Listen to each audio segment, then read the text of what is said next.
ఏపీలో నామినేటెడ్ పోస్టుల భర్తీ ఊపందుకుంది. మరో 20 కార్పొరేషన్లకు చైర్మన్లను ప్రభుత్వం నియమించింది. ప్రెస్ అకాడమీ చైర్మన్ గా ఆలపాటి సురేష్, మహిళా కమిషన్ చైర్పర్సన్ గా రాయపాటి శైలజను నియమించింది. మహిళల సహకార ఆర్థిక కార్పొరేషన్ చైర్పర్సన్ గా పీతల సుజాత, హస్తకళల అభివృద్ధి కార్పొరేషన్ చైర్మన్ గా పసుపులేటి హరిప్రసాద్ ను నియమిస్తూ ఉత్తర్వులు జారీ చేసింది.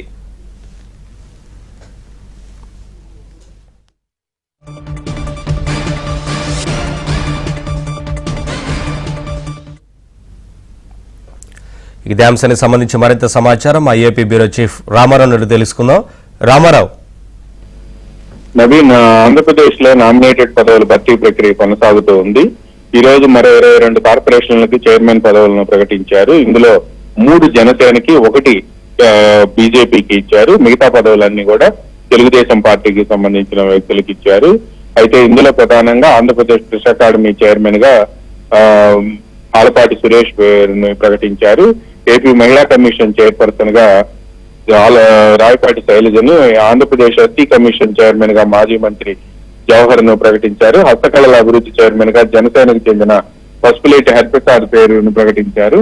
ఆంధ్రప్రదేశ్ మహిళా సహకార ఆర్థిక కార్పొరేషన్ చైర్మన్ గా పీతల సుజాత పేరుని ప్రకటించారు. ఇక ఏపీ ఎన్ఆర్టీ కార్పొరేషన్ చైర్మన్ గా వేమూరు రవికుమార్ పేరుని ప్రకటించారు.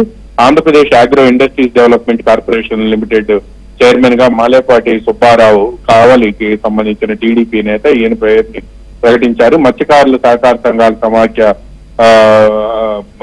చైర్మన్ గా కొల్లు పెద్దిరాజు పేరుని ప్రకటించారు. ఆంధ్రప్రదేశ్ కుమ్మరి శాలివాహన సంక్షేమ మరియు అభివృద్ధి కార్పొరేషన్ చైర్మన్ గా పేరేపి ఈశ్వర్, వడ్డేరు సంక్షేమ మరియు అభివృద్ధి కార్పొరేషన్ చైర్మన్ గా మల్లెల ఈశ్వరరావు పేరుని ప్రకటించారు. టైలర్ అభివృద్ధి సహకార సమాఖ్య చైర్మన్ గా ఆకాశపు స్వామి పేరుని, నీటిపారుదల అభివృద్ధి సహకార సంస్థ చైర్మన్ గా జనసేన పార్టీకి చెందిన Leelakrishna, Andhra Pradesh live stack development agency corporation chairman గా ఒంగోలు జనసేన నేత రియాజ్ పేరును, ఆంధ్రప్రదేశ్ హస్తకళల అభివృద్ధి కార్పొరేషన్ చైర్మన్ గా తిరుపతికి చెందిన జనసేన పార్టీ నేత పసుపులేటి హరిప్రసాద్ పేరు ప్రకటించారు. అయితే ఏపీ రెరా చైర్మన్ గా అమరావతి జేఏసీ చైర్మన్ గా ఉన్న ఆర్ఏ శివారెడ్డి పేరును ప్రభుత్వం ప్రతిపాదించాలి అని నిర్ణయించింది. అయితే దీన్ని ప్రకటించడానికి మరికొంత సమయం పట్టే అవకాశం ఉంది. ఇది రాజ్యాంగబద్ధ చైర్మన్ పదవి కావడంతో దీనికి సంబంధించి హైకోర్టు వరకు కూడా ఈ ప్రతిపాదనలు వెళ్లాల్సి ఉంది. అమరావతి జేఏసీ చైర్మన్ గా అమరావతి ఉద్యమాన్ని ముందుండి నడిపించిన వ్యక్తిగా శివారెడ్డికి పేరుంది. అందువలన అమరావతి జేఏసీ నుంచి శివారెడ్డితో పాటు రాయపాటి శైలజ కూడా కార్పొరేషన్ చైర్మన్లను పేర్లను ప్రకటించారు. Naveen. Thank you Ramarao. Thanks for the updates.